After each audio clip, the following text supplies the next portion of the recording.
I have this question for you as the spokesperson of the SPLA-IO.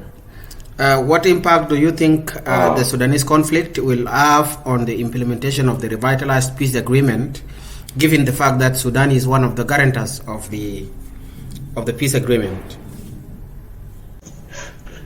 There is going to be what you call negative. The impact will be a little bit negative, or greatly negative on the implementation of the revitalized RCs, specifically the security arrangement, in such a way that, whenever we are stuck, we are not able to move forward, Sudan will always come in, being a guarantor to the agreement.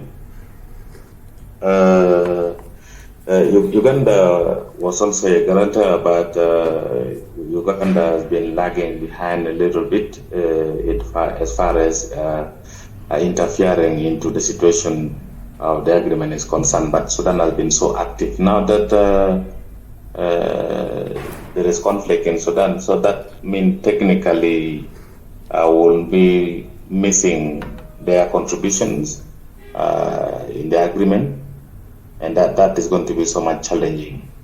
That is an official note. But as South Sudanese,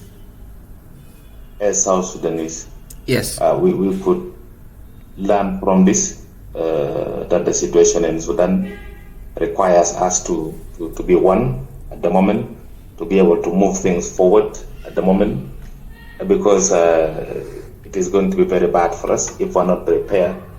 We'll be expecting refugees coming in from the Sudan side. The border will be completely in great danger, because whoever is defeated from Sudan will try to seek for sanctuary in a nearby border. So we could take this as an advantage for us to move things forward faster and realize that we are South Sudanese, and it is time to put our differences aside and try to move forward. So I do not know how to say this, but as an SPLA-IO spokesperson, I will call upon our counterpart from the government side to realize the importance of us coming together now than continuing pulling ropes or trying to put political interests better than the national interest. It has been 2 or 3 months since the last batch of the first phase of the reunification process was completed. When do you think? When do you expect the second phase of the reunification to kick off? To disagree with you, I will say this, that the first batch is not yet completed. We only graduated the forces of the first batch. They are not yet even deployed. We know that there has been some specific targeted deployment into areas of concern. For example, the Abyei area, due to the conflict that has been happening in Abyei. There are forces that were taken to be deployed in Abyei. And I also heard that there is preparation for forces to be taken to Congo, to DRC Congo, as part of the regional protection force that is already being deployed there. So those are what we call targeted program that seriously requires attention from the unified forces. Now, we are left with the first on the pipeline is the completion of the second command of all the security sectors, beginning with the SSPDF, the National Security, the National Police Service, and the other organized forces. I say the organized forces or service. That has not yet happened.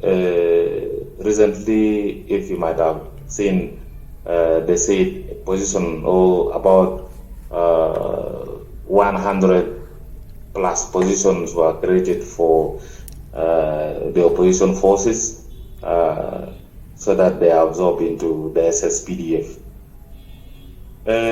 Yes, that is supposed to be not the language, but they use it that way. This agreement makes us as political, or party forces, beginning with the SSPDF.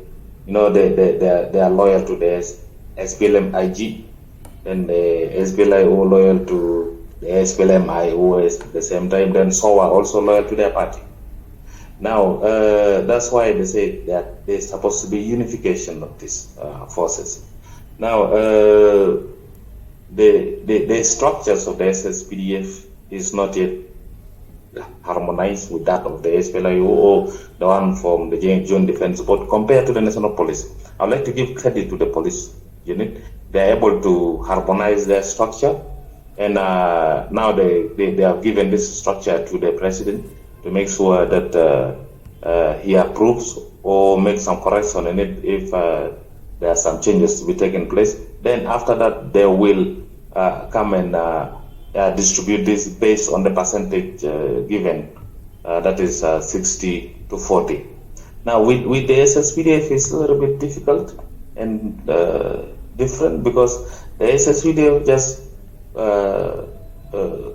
want us, the opposition forces, to give them names, and they fix the names to the position they have already allocated to the officers of the SPLA-IO. It's not supposed to be like that. That is technically not understanding the agreement. The agreement says distribute it according to the percentage. That means a committee is to be formed, a joint committee that will sit down and first of all work on the structure jointly. After working on the structure, if the structure is not good, so after harmonizing that structure, then they distribute this equally. Not just giving. There is no force that can give position to the other force. We all signed this agreement, and we are supposed to work as brothers and as comrades. But this is where we are. It's not going to move forward without us understanding the agreement, and that would delay the process of first of all completing the first phase, and also the graduation of the force. Let me say the deployment of the forces that have already been graduated. We cannot move forward. We cannot deploy these forces without completing the second layer of command. That is not going to happen. And I know that this is from the SPLA-IO perspective, and that needs to be put very clear, that as long as we continue pulling ropes, as long as we think that the opposition forces are to be integrated without genuine or without fairness in the distribution of the position that are there already in the known structure, then nothing going to move forward. Okay, a few weeks ago, Lul Roykong, the spokesperson of the SSPDF, told this newspaper that the SPLM-IO was going to be given a list of the officers allocated to it in the second command structure. As the army, as the SSPDF said to you, was the army spokesman. The question is here. Yeah. Who is to give the SPLA-IO? And this is where the problem is. Look why the SSPDF that is currently that we call the SSPDF is SSPDF SPLM / SPLM IG, or technically SSPDF in let me say they call it incumbent government. That is SPLM SSPDF IG. So they are not unified yet. We are to be unified with them. They cannot just give us position. No, they can't. You don't give position to the positions are allocated accordingly. There's a committee that sit down, then distribute this position based on the percentage. You don't give to the other one. Giving means integrating. We are not going to be integrated, no matter how much they continue pulling ropes with us on that. The SPLA-IO are not going to be integrated. What is going to happen is that the SSPDF, the SPLA-IO, and so on will sit together and distribute this accordingly and jointly with a national spirit. Colonel Lam given. There's no position that is given to IO. Yes. Colonel Lam Paul Gabriel, thank you for speaking to Sudan Post.